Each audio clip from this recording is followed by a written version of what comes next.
Anyone can be a millionaire. Lessons from the Everyday Millionaire book. Who can be a millionaire? Can I?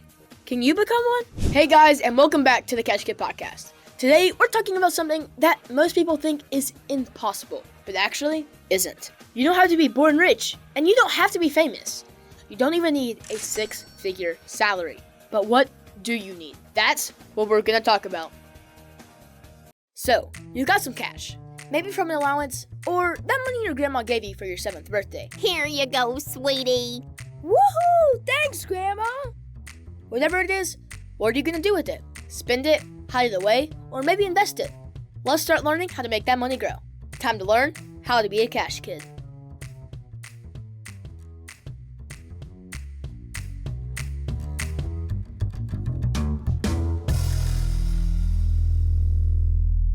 My mom and I recently both read Everyday Millionaire by Chris Hogan, and we're going to break down exactly what a millionaire is. The best part?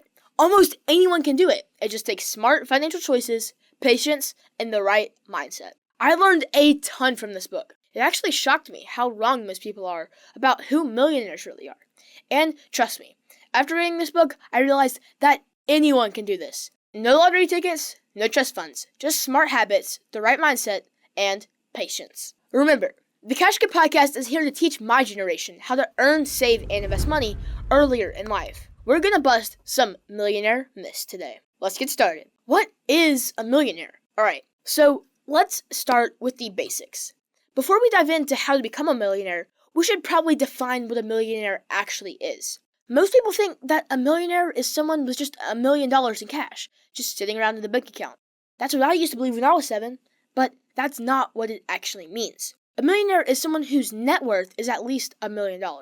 And net worth is just a fancy way of saying everything you own minus everything you owe. So, let's break it down real quick. Say you have a house worth $300,000, but you still owe $200,000 on it. So, you also own a car that's worth $75,000, and you've paid off $55,000 of it. That means that the total value of your assets is $375,000, the house plus the car value. But when you subtract what you still owe, which is $220,000, so that means your net worth is $155,000.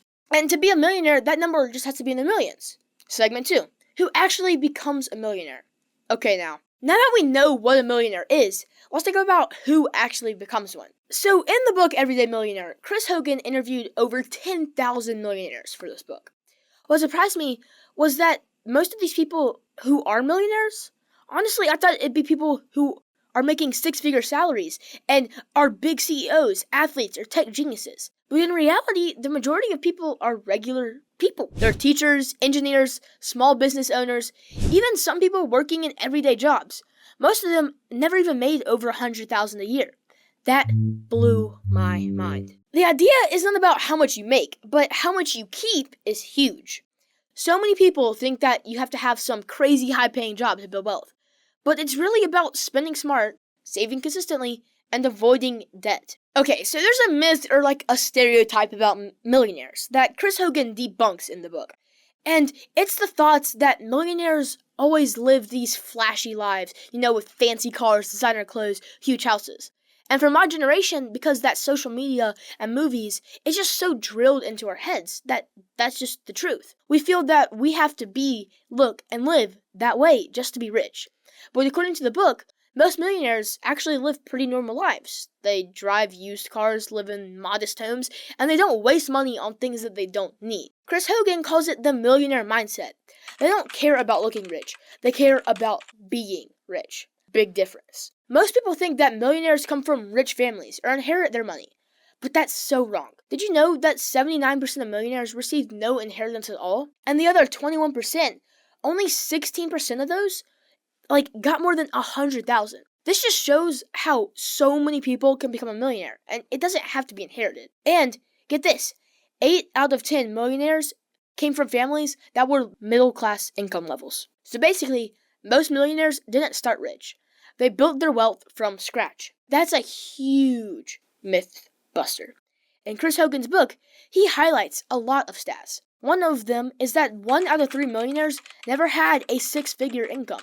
and only 7% of them made over 200 grand per year. That means that you don't need a fancy job to get there. So what does that tell us? It's not about how much you make, it's about how you manage what you make. I think we're all guilty of thinking, well, those who work lower salary jobs will just never be able to get ahead or to be able to reach millionaire status.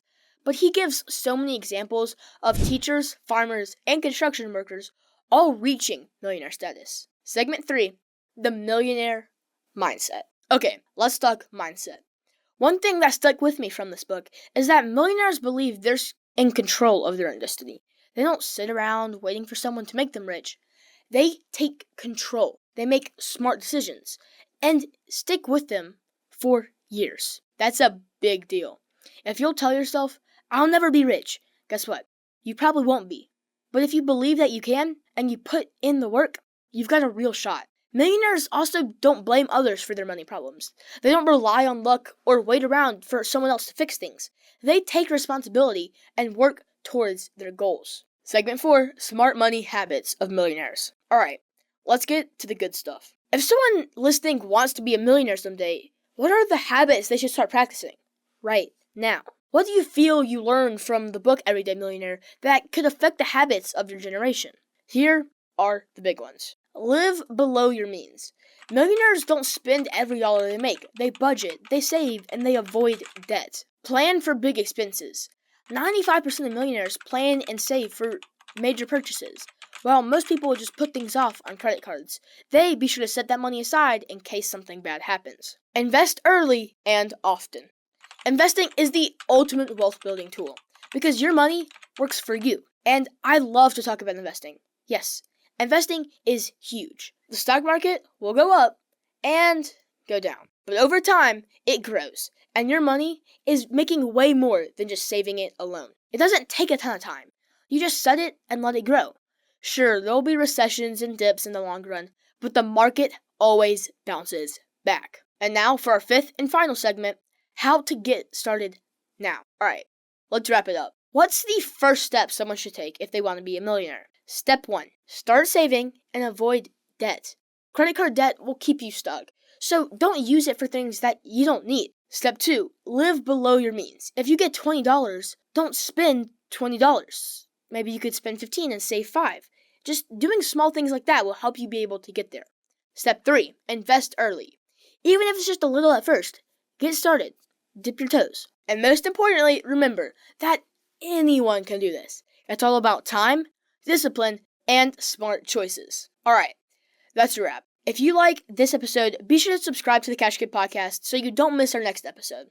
And if you've read Everyday Millionaire, let us know your thoughts. DM us on Instagram or leave a review at Cash Kid Podcast. Also, check out our website so you can buy some Cash Kid merch and donate to keep this podcast running. Remember, anyone can be a Cash Kid. You just have to learn how to become one. Cash Kid, out. The information presented represents the views and opinions of the guest. This podcast does not intend to provide personal investment advice. This content has been made for informational and educational purposes only. To make a full and informed investment decision, we advise you to speak with a financial advisor. And for kids, definitely your parents first before investing.